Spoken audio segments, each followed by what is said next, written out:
everybody? Welcome to another very exciting episode of the Friends Talking Fantasy Podcast. My name is Charles, and with me today, as always, is my lifelong friend and co-host, Dylan. I'm ready to talk some fantasy with my friend, Charles. I'm ready to talk some fantasy with my friend as well, Dylan, and not just any kind of fantasy. I'm talking Kingkiller Chronicles fantasy by none other than the legendary Patrick Rothfuss. Yeah, this is one of our favorite series on the Friends Talking Fantasy podcast. We've loved chatting about it ever since I first pitched it to you in our first ever Friends Pitching Fantasy episode. That's right. And second series we ever read on the Friends Talking Fantasy podcast, and we just can't quit it, for only 2 works in the series, 2.5 maybe if you count Slow Regard. We just need to find ways to keep the conversation going because it's a series that just sticks with us, and we know you guys like us talking about Kingkiller. They're definitely some of my more popular episodes, and we couldn't be more thrilled because there's so much to talk about. Those episodes, we felt like we had to talk about everything back in those days. It's like, okay, we have and those episodes were an hour and a half long, and it's like, you know what? Nothing's stopping us from continuing to talk about Kingkiller and over. We had no idea what we were doing back then, Charles. Now we have a little bit of an idea, still not very much, I feel, but still working it out. Enough to say it's okay to talk about Kingkiller more than just in our Buddy Read episode. So we're excited to do that today with a discussion about, is Kvothe a Mary Sue? Ooh, this is a hot button issue in the Kingkiller criticism world, and it's one that we talked about and touched on in our Kingkiller Buddy Read episodes. So definitely go and check those out. But it's a question that we're really trying to get to the heart of today. We've been kind of fascinated about this idea of a Mary Sue. Dylan and I have been doing a lot of research into the topic. We have lots of thoughts about it, and we plan on doing a more in-depth discussion of just the phrase Mary Sue in our next episode. But we couldn't talk about that before one of fantasy's more popular Mary Sues, Kvothe himself. Or alleged Mary Sues, Charles. That's right. So, yes. I'll kind of... Dylan, as our resident Kingkiller lore master, will kind of kick us off. Well, I think that the best place to start in this conversation is to introduce the term Mary Sue. It's obviously one that's thrown around a lot in fantasy communities, but some people might not know what it means. Mm-hmm. And honestly, even after all of my research into it, I don't think I really know what it means, which we'll get into more of that probably in our Mary Sue focused episode that you teased there. Yeah. But Charles, shall we start by seeing what kind of definitions we came up with about Mary Sue? Yeah. What is a Mary Sue, Charles? Well, I have one just that I generically pulled up from Wikipedia that says a Mary Sue is a generic name for any fictional character, and then in parentheses it says usually female, who is so competent or perfect that this appears unrealistic for the world's setting, even in the context of the fictional setting. It goes on, but I think that's a good place to start. And for me, the important distinction there is that it appears unrealistic for the world's setting, right? It's not earned. Like they're good at something without having trained for it or without having the background in it or whatever. It's like this unearned, all of a sudden, top tier ability that they have achieved that kind of breaks the storyline for me. And that's the important distinction for me of what's a Mary Sue. It's like a plot breaking. It's like, oh, didn't need to train for that at all. Just happened to be an expert at it kind of thing. That is totally fair, Charles. I like you pointing out that bit about it being potentially unearned. I grabbed a lot of my definition from TV tropes. I'm sure a lot of folks are familiar with that. Yeah, they've probably, if they're like me, they've probably gone down the rabbit hole and spend way too much time on there once they get started. So that's a great website, and they were reticent about giving a real definition for Mary Sue, given how broad it is, but they pointed out a few things that tend to come up when people talk about Mary Sue's. And they were saying that oftentimes it involves being, they said, irrelevantly overskilled or over-idealized. And I think that fits well with your point, Charles, where it's like, okay, is this stuff that is relevant or germane to the story and what we're trying to tell about this character, or is it just this, they said, oftentimes self-insert feeling character, or meaning the author is trying to write some sort of idealized version of themselves in the book. And oftentimes other things that come up are that the character is flawless, or their only flaws are actually likable things. It's like in job interviews where you say, well, my greatest weakness is that I am too dedicated to my work and things like that. So not real flaws. And then the other thing is like everyone loves them or is attracted to them for seemingly no reason. So those things came up a lot. Those are good distinctions as well, especially as we get into Kvothe himself. So how do you want to take this in terms of like, how do we break down all the kind of accusations against Kvothe being a Mary Sue and how we feel about those allegations and things like that? Yeah, I mean, I think it's best for us to just frame as we usually do in our, this is us having a conversation between friends about, do we think Kvothe is a Mary Sue based on what we've come up with? We're not trying to be the final word or anything like that, or really going strong with our takes. So I think maybe we could just talk about some of these things that we've raised already about what a Mary Sue can be, and see, does Kvothe fall into those categories based on our experience of reading the Kingkiller Chronicle? How's that sound, Charles? Sounds great to me. Yeah, like you said, we're just two friends talking fantasy. As we go through this, I mean, I think, you'll find out that is Kvothe a Mary Sue? We're leaning towards not really, but the argument, there's a very strong argument to be made that he is, and that's kind of the nuance that we're going to get into in this, but we're not here to argue. We're just kind of here as enthusiasts of the fantasy genre and of Kingkillers and of the idea of a Mary Sue just at all,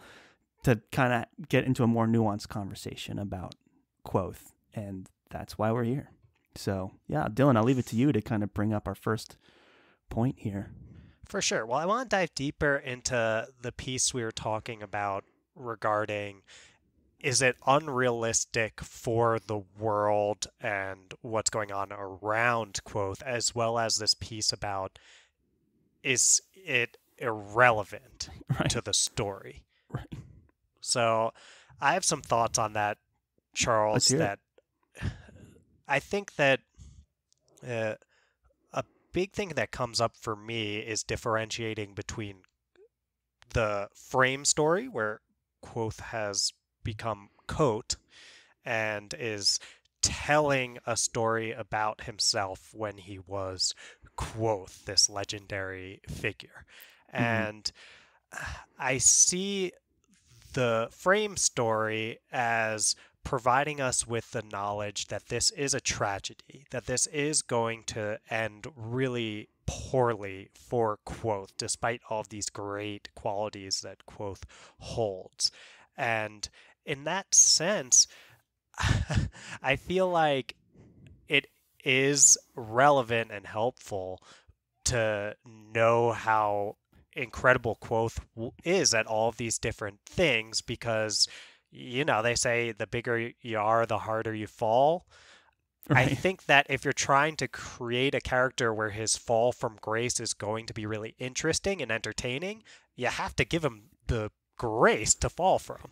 And sure, that's a big part for me of what makes Kvothe's greatness in all of these ways relevant to the story. And absolutely. I think it's a good idea to start with this point of like, look, there's the frame story and then there's the story that is being told. And I think it's really important from wherever we go from here to keep in mind of the context of this fictional setting. Okay, the context is you have a man, Kvothe, who is clearly, like, as self-described, waiting to die, defeated man. And then the bulk of the story, 99% of everything that we see from Kvothe, is a story being told by Kvothe. So there's already a biased lens that we tend to forget about because it's such a large portion of the book. But this is a story that's being told, and that context is super important when you think about his accomplishments and how he is perceived by others and everything like that. Because this is a man telling a story about himself. He's telling his life story, and he's a storyteller. He comes from a family of performers, and it's like, look, no story is true without a little bit of lies and embellishments and entertainment aspect of it. That's said right in the beginning of the book. So you have to keep in mind the perspective and the context here of the whole story of Kingkiller. He quotes Scarpi, who is a legendary storyteller in Kvothe's story, as saying, you have to be a bit of a liar to tell a story the right way. And I think Kvothe, Yes. as someone who comes from performers and was influenced by someone like Scarpi, takes that very seriously. So I think a lot of the reason that people call characters Mary Sue's, like we said, is this idea of a self-insert character. Right. And it's an interesting one to think about with Kingkiller, because the reasons why Kvothe is getting labeled a Mary Sue a lot are much more about the things he's doing in the story within the story, meaning the story being told by Kvothe, not what he's doing in the frame story as Kvothe, which means that Kvothe actually is a self-insert from Kvothe. Yes. I don't necessarily think from Rothfuss, but I don't know what Rothfuss was or wasn't thinking. I'm not him. But I'll say the things that Kvothe is doing in the vast majority of why he's being called a Mary Sue are pretty explicitly the ways that Kvothe is retelling his tale to shape the narrative to make himself look exactly like he wants to look. In fact,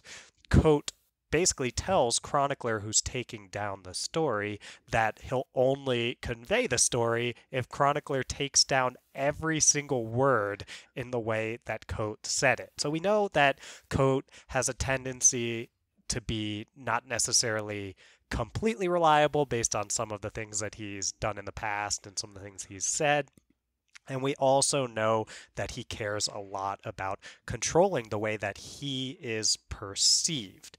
So to me, the relevance bit is part of the story of the Kingkiller Chronicle is about how does Kvothe choose to portray himself, and how much of it do we believe is true?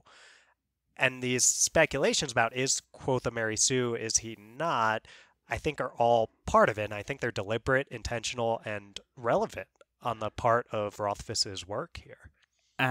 For all you friends at home that can't see, I'm nodding my head enthusiastically the whole time. That's exceptionally well said, because we have... what makes this story so good is Rothfuss is not the kind of author who will repeat themes or have ominous things or whatever beyond stating the fact. He's committed to this idea that Kvothe is the narrator telling a story, and he's committed to telling the story in the way Kvothe would tell it, and he's not giving us that omniscient, like, oh, I might be lying about certain things. It's just straight out like, you have to write the story exactly how I say it. And in that story, I'm telling you how I've learned to tell stories is by embellishing it.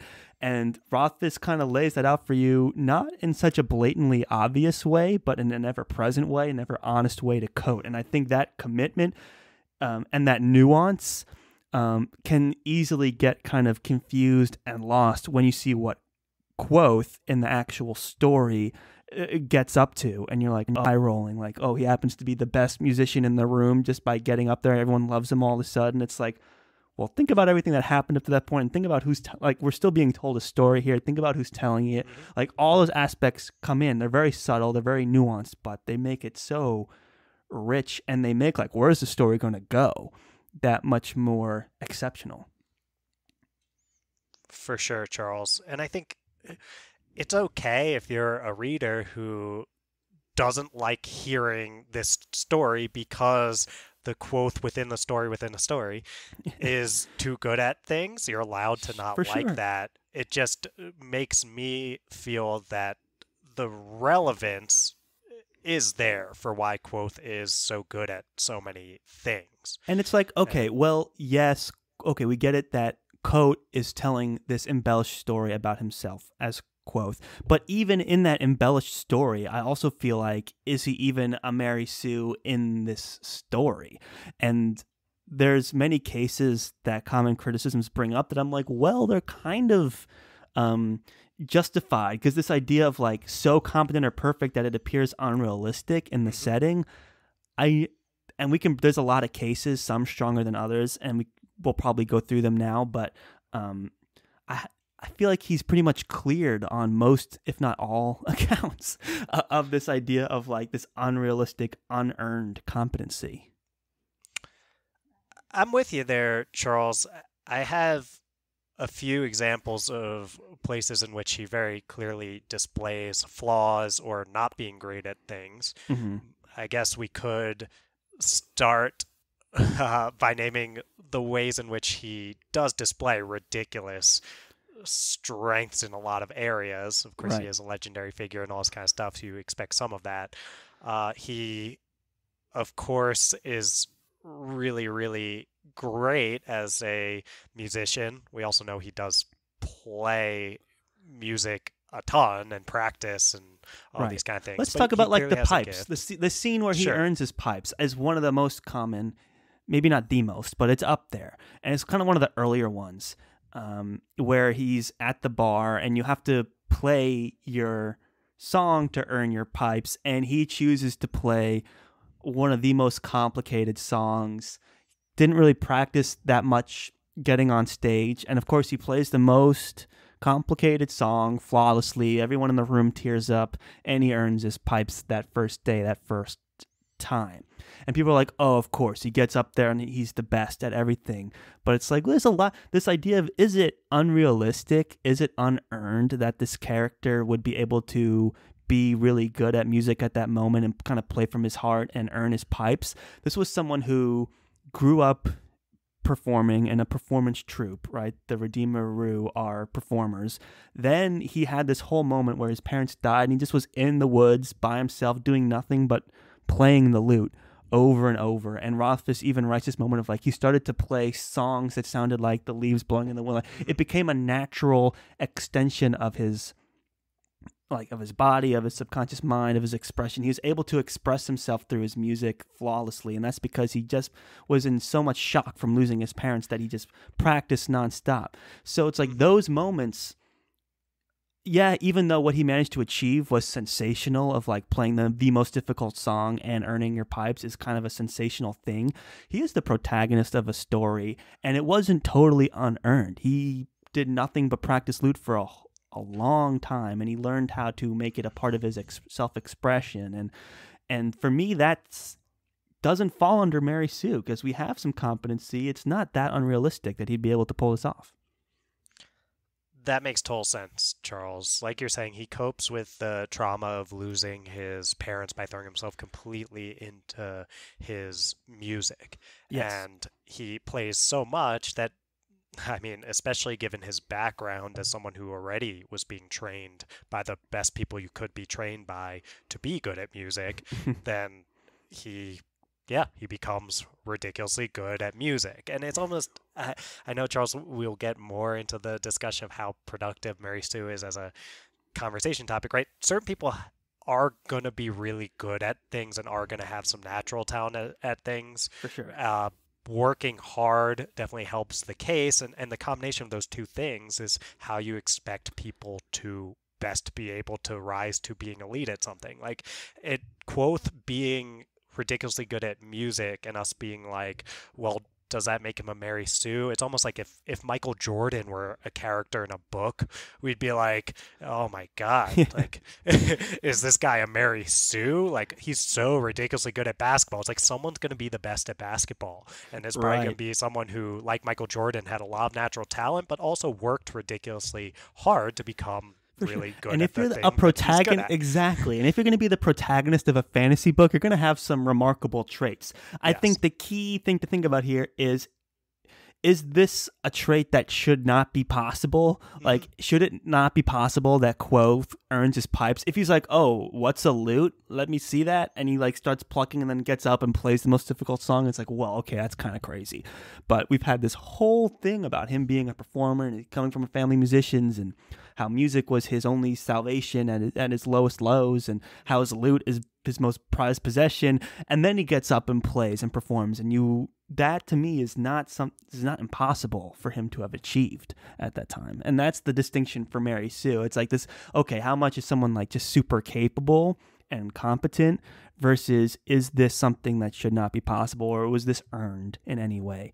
And I think Rothfuss, by writing into his background that this guy is a storyteller and a performer, makes a lot of this stuff like almost brilliant in a way. So I'm all in on this fact that he's in this moment. This is an idea of someone doing something exceptional, but does not qualify for Mary Sue for me. Yeah, I'm with you on that, Charles. And it sounds like we feel good about his musical ability. Other things that he's been really good at. One example is his magical ability, right? He seems to have a knack for naming more than most. He also uses sympathy to some pretty impressive extents. I'll say, I don't know if this one needs as much conversation as the music, but he does have a similar reason for why he's good at those things, which is he happened to run into Ben, who trains him at all this stuff from a very, very young age. And he pretty much has a boost over what most people would get because he had this mentor figure in his life to teach him the basics of these things. And he got a lot of private lessons. And then I think you also have to ask yourself, again, the context that this is a story being told is like, maybe he wasn't as remarkable as we're supposed to believe. Maybe he is. I don't know. But what we do know is that he did get private lessons from Ben when he was a child. And then he was a good student and performed well at school. The fact that he was the best in his class is not an unrealistic, unearned thing. Like, he's getting the lessons. He's at school. You can kind of roll your eyes at, like, of course, now he's the best at this, and he's the best at this, and he's the best at this. But it's like, well, how reliable is this narrator anyway? He's trying to tell his story and make it all about him. So it's more exciting if he's the best. We know he gets beaten a whole lot, and he falls from grace multiple times. It's like, kind of got to take everything with a grain of salt until we get the truth when this trilogy ends. For sure. And even given his great magical ability, we still see these instances where he's actually not the best because he gets his butt kicked by Devi. When he tries to take her, he basically catches her by surprise, and he's got this whole conspiracy in his head of what Devi's done wrong, which she hadn't, but not relevant to this conversation. And despite catching her by surprise, she wrecks him in a contest of sympathy. So, no one's like... Yeah, for sure. And Patrick does a great job with Kvothe's character in this moment and several moments as well. Is like Kvothe never really kind of empathizes with the people around him. He's so caught up in his own thing that he's doing that he just assumes that people are just like not living their own lives and doing their own things off on the sidelines when he's not interacting with them. It's like, I interact with you and then you basically like just sit in a corner until I interact with you again. It's like, no, these people do stuff and have things going on and are training and are doing whatever, and that gets him in trouble with authority all the time. He has no sense of how people perceive him, and that's something that someone with too much confidence would get himself wrapped into, and it's all totally believable. Yeah, if you're someone who's like super confident and also super young and you're performing well at school and you're beating all your classmates in sympathy, it seems to reason that you can go on and take on Devi. And then Devi just smokes you. So as the reader, we're reading up until this point and being like, oh, he's such a Mary Sue. But it's like, he's got an inflated ego and he's telling his own story about how good he was. And then we kind of glance over the moment he wasn't good, you know? So it's like, these things we have to think about. He's presented as being super competent, but he's also a sensationalized character. He's young, yet all these things that are getting wrapped into it. The context clues are that, like you said, Dylan, he gets wrecked by Devi. And these things where his run-ins with authority or people outside of his peer group, he gets reminded of this time and time again, but he fails to learn the lesson. So it's like, it's wrapped into his strengths are so well paired with his flaws that this is the character of Kvothe, and you're supposed to not like him a little bit for how sensationalized his skills are, and that's kind of built into his character. It's a brilliant character that Rothfuss commits to and doesn't give us another perspective to remind us like, oh, he's kind of a brat and he's kind of insufferable. It's like we never get that told to us. We get shown it over and over, but it's not in an obvious way. Rothfuss's commitment to telling the story through Kvothe's lens is what makes us sometimes forget the nuances going on in this, and I can't repeat that enough. I feel like it's the second time I've said it, but it's true. Well, we do get that moment with, I believe it's with Sim, where he's like, hey, dude, after this trial, you need to get out of here because things that are going on with you are too controversial right now. No one wants to see you around here. And Kvothe, because of that solipsistic nature that you were getting at there, Charles, he basically can't see outside himself. That was like news to him. Yeah, in a way. I never thought of that. Other people have strong opinions about whether I should be here or not after the giant debacle that was that trial that was in everyone's in the public eye, and he's so attached to his own perspective, and so are we as readers, that sometimes we lose sight of Kvothe's flaws because he's losing sight of them. And I think we still do get these moments, like you're saying, context clues, where someone like Sim will mention that, or even just things like similar to him getting his butt kicked by Devi, is that while he does take quickly to fighting and all this kind of stuff, he gets his butt kicked too by a 10-year-old girl over and over again. And when he's learning the Lethani, he fails constantly, gets his butt kicked by the 10-year-old over and over, and he has fears of getting his hands hurt. And that's what leads us to this beautiful, almost picturesque, hint, storytale moment where he passes the trial and makes his hands bleed symbolically that he's all in another Lethani. And it's a great moment, and it's all realistic and built up and paid off. It's like, to say Kvothe is a Mary Sue, like, he's the only Mary Sue I know that gets pummeled by a little girl over and over again consistently. That's very true, Charles.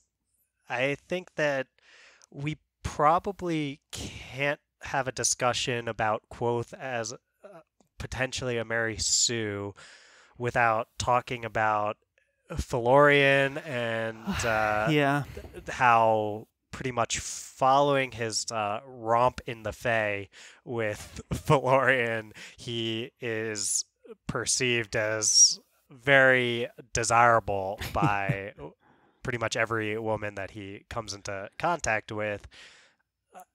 Charles, any thoughts on... Oh, you're turning it to me now? Yeah, there's a theme that runs through the latter half of the second book, the idea of like recreational kind of relations that a lot of fans kind of aren't necessarily on board with.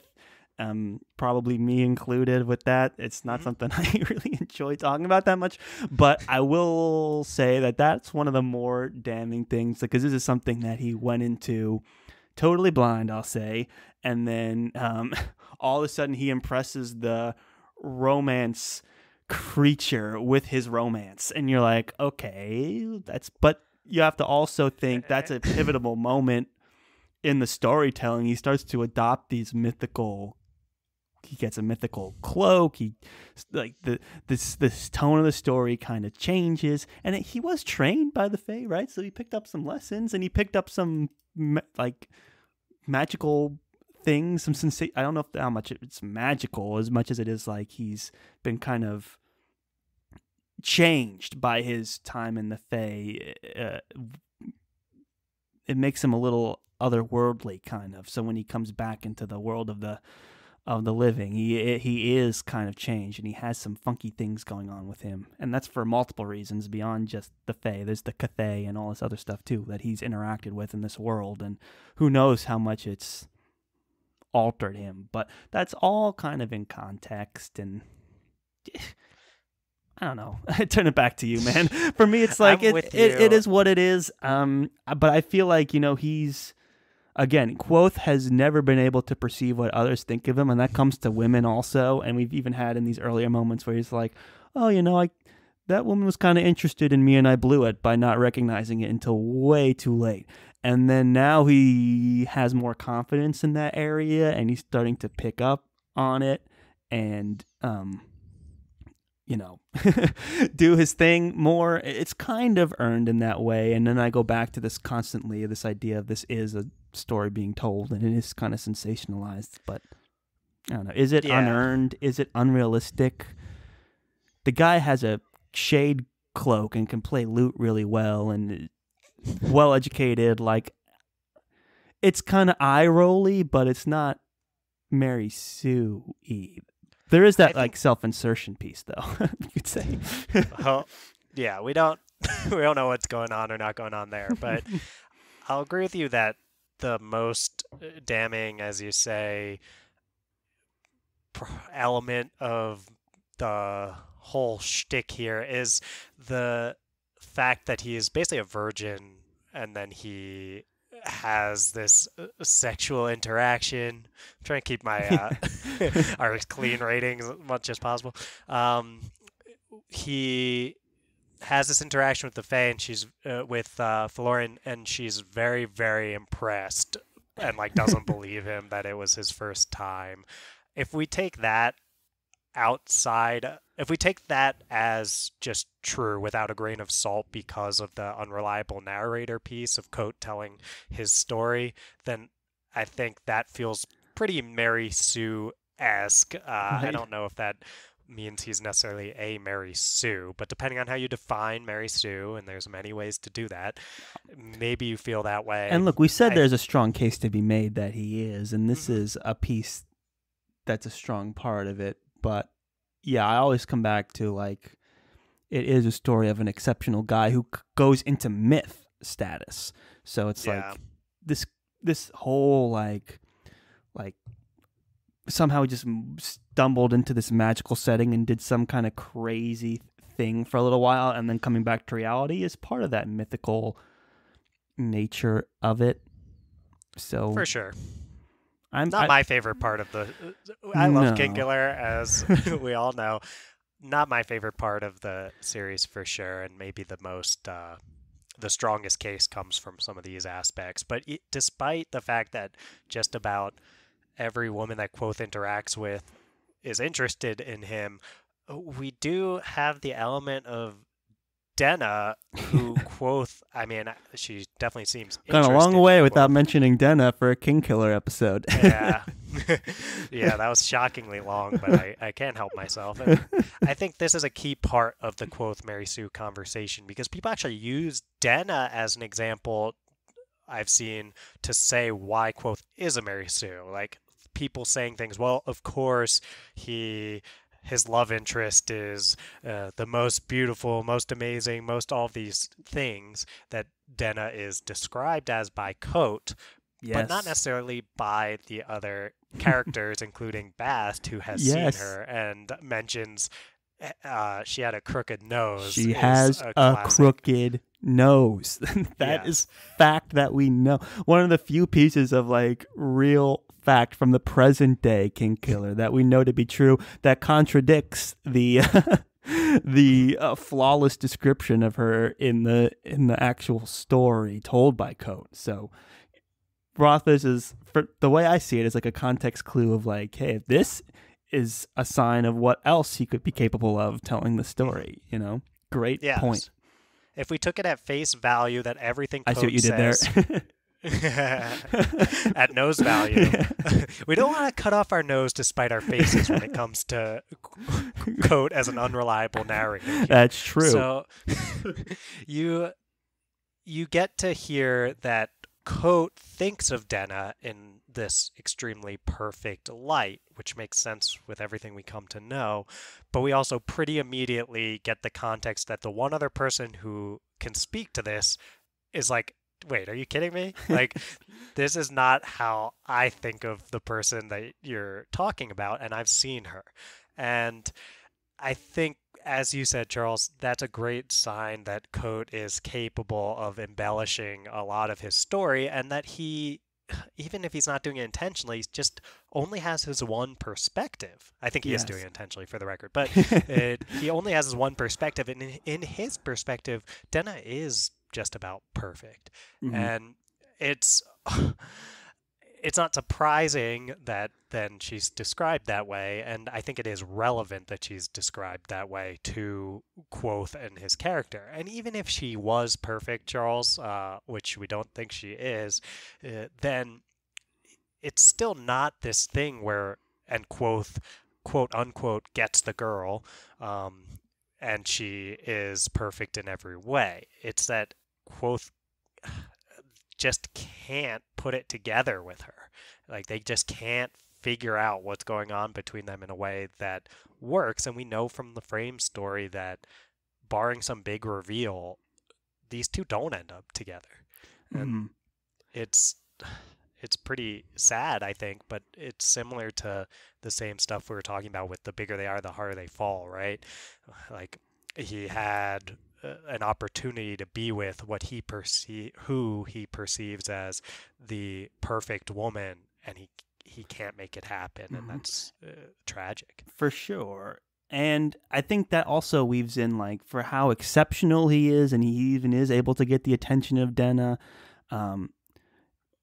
Rothfuss always balances it with the flaws in Kvothe's character, and that he can't see what Denna, like, anything that's about himself, he's just so blind to any perspective other than his own. And he's so unsure about how Denna feels, even though everyone around him is beyond frustrated with the situation. He can't seem to see it, and that happens constantly. He'll see it in other people's relationships, like, oh, why don't they get together already? And it's like, are you kidding me, Kvothe? Like, you and Denna are the prime example of what this is. So even in these moments that you can roll your eyes at and be like, oh, of course, here comes the love interest, it's like Rothfuss purposely puts that in and balances it against the trope where it's like they can't get together. She's not as perfect as we think. She might not be as perfect as we think she is.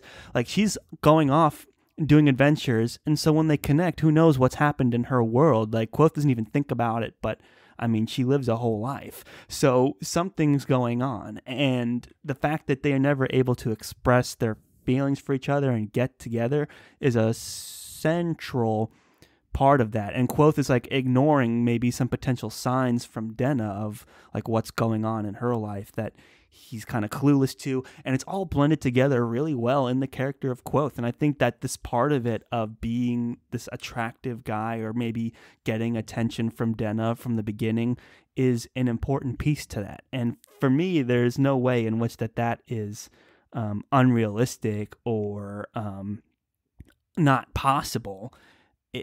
Like, they met by chance and they have run into each other, and it might not even be by chance that they're running into each other anymore, right? So all of these mysteries and things are well woven into the narrative that we have to consider, and the tropes that are being subverted, and the character that Rothfuss is building. It all is so masterful and understated, and I feel like it gets kind of lost when you just see two characters meet and immediately get attracted to each other. You're like, I've seen this before. It's ridiculous. But it's like, think about the context in which it's being done. It's actually rather interesting. It's like, we'll see where it goes too. So it's just the Denna relationship is one of those things that's like, it's the whole mystery of this book is what Denna's up to, and we'll see.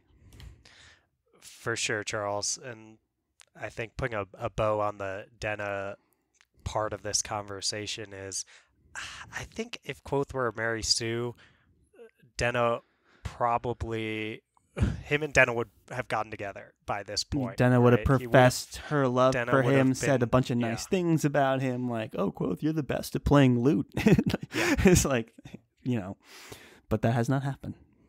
Yeah. It's And there's a whole nother conversation to be had about the Denna and Kvothe relationship and the criticisms that pop up from that, as we both For know in our Kingkiller episodes.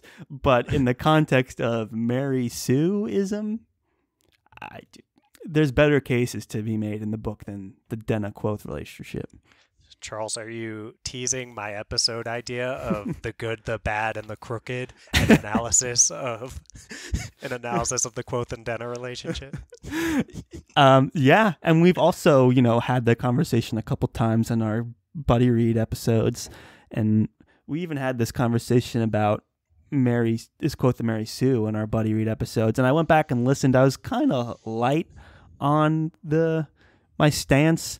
And when I was first talking about it, I'm like, he could be perceived as one. I kind of get it. And now I'm kind of more on, like, now that I've read more of Kingkiller and sat with it for longer, I'm like, I get the criticism and there's plenty of good cases to be made for it, but I'm wholeheartedly convinced that this is something else is going on here. And it's this trope of this protagonist and this exceptional hero.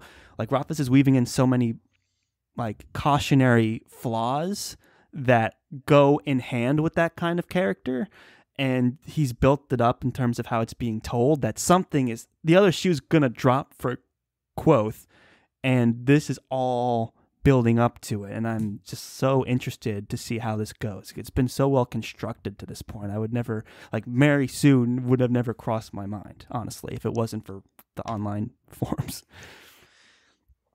Well, you make some interesting points there, Charles, and I think we're on a pretty similar page here, as we often are on the FDF podcast. There's a reason we're lifelong friends. Yeah. And I think that something that came up for me in my research that I want to mention before we finish up here is, I was like, okay, well, why, when me and Charles keep talking about this and we're not thinking he's a Mary Sue, why is this such a common thing that comes up? And I think it's because the term is marked by so many different definitions. So we tried to give ours at the front, and we tried to analyze it through that lens. But if you have a different definition of Mary Sue, it's not surprising at all that you come to different conclusions about whether Kvothe is one or not. And among the there are many different interpretations of what a Mary Sue is that are presented on TV tropes, and I recommend checking out that page. But one of the things that's described on that page is the prototypical Mary Sue is an original female character in a fanfic who obviously serves as an idealized version of the author, mainly for the purpose of wish fulfillment. She's exotically beautiful, often having an unusual hair or eye color, and has a similarly cool and exotic name. She's exceptionally talented in an implausibly wide variety of areas and may possess skills that are rare or non-existent in the canon setting. She also lacks any realistic or at least story-relevant character flaws. Either that or her flaws are obviously meant to be endearing. And I think if you're coming in with a lot of those connotations, it's hard not to pretty quickly Kvothe checks a lot of those boxes, but not all of them, and not the important ones. The improbable aspect of it, and like the sneaky ones that Rothfuss purposely did not check. I think when crafting Kvothe. I think so too.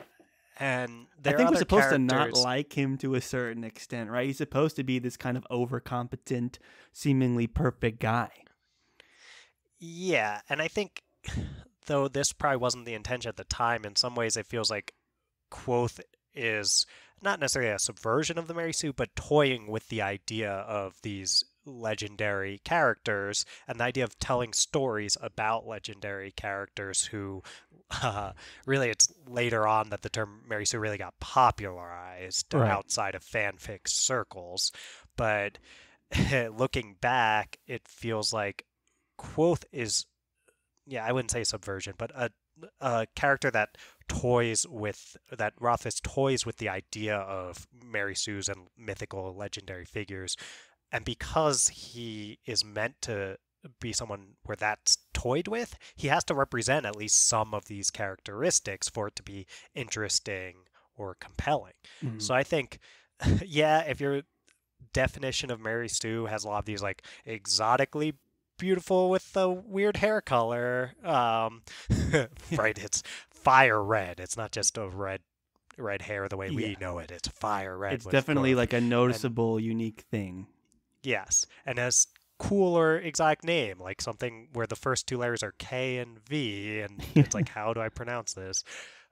Like, those kind of things, of course, are present with Kvothe, and I think it's intentional, and like you said, Charles, doesn't hit all of the things I mentioned in that definition, but it's hard not to almost think of Kvothe when you're hearing that. So we understand why this is a criticism leveled a lot. There's a valid argument to be made there that he is, and that, like we said at the beginning, it's just we're more interested in what boxes have not been checked and what are his flaws as a character that complement the ones that are checked, and like the context of the whole frame story, and these more subtle, nuanced things that we're super interested in, that we're willing to give Kvothe the benefit of the doubt until we wait and see what Doors of Stone has in store for us.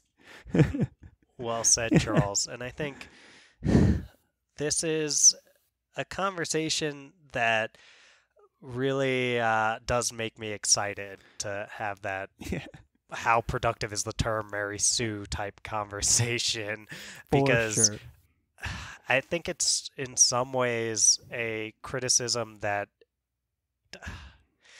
doesn't really give us the chance with Kvothe to get into the depth of what makes him such a compelling character. And it has a very negative connotation as a term also, which I'm not crazy about, because even if he is a lot of these things, that doesn't necessarily mean we have to be like put him down and like dismiss the character and be like, oh, 1 star off my my rating because of this. It's like, and we'll get more into that in a couple days. But it does make me excited to have that conversation, because it's interesting the trajectory that Mary Sue has had in like online forums and book reviews and things, and what it means or doesn't mean, and we'll get more into that. But I thought it was, we both thought it would have been fun to talk about it in terms of Kingkiller and in terms of Kvothe, because he is a more contemporary example and a more contested example for a lot of people online, and we had very strong opinions about Kvothe as well that we could not contain in an episode that also dealt with the phrase Mary Sue at large. So it's like, we'll have this conversation, get ourselves ramped up to have the bigger conversation in a few days. But I'm glad we did this, and if you guys at home agree or disagree, let us know, because we're interested. We like having this conversation. Yeah, just because Charles and I agree a lot more along these lines of Kvothe isn't a Mary Sue doesn't mean that we aren't open to hearing from y'all about reasons why you think he is, or other reasons why he isn't. I don't care. I just want to hear from y'all. I love engaging with the fans. We just like having the conversation. We're not here to argue. We're here to like be enthusiasts about Kingkiller. We want to talk more about the flaws in Kvothe's character and if he is or is not a Mary Sue and all that. We shared our piece, and now we want to hear yours. Nailed it, Charles. Should we get that outro music pumping, and I'll tell them where they can find us on social media and beyond? Absolutely. Ask and you shall receive. Here we go. All right. Well, you can find us on Gmail if you want to send us an email at theftfpodcast@gmail.com. You can also find us on Facebook or Instagram at the FTF Podcast. You can find us on Twitter, which I say is probably the best place to reach out to us, at the FTF Podcast 1. That's with the number 1 at the end. If you just... Oh, also... theftfpodcast.com.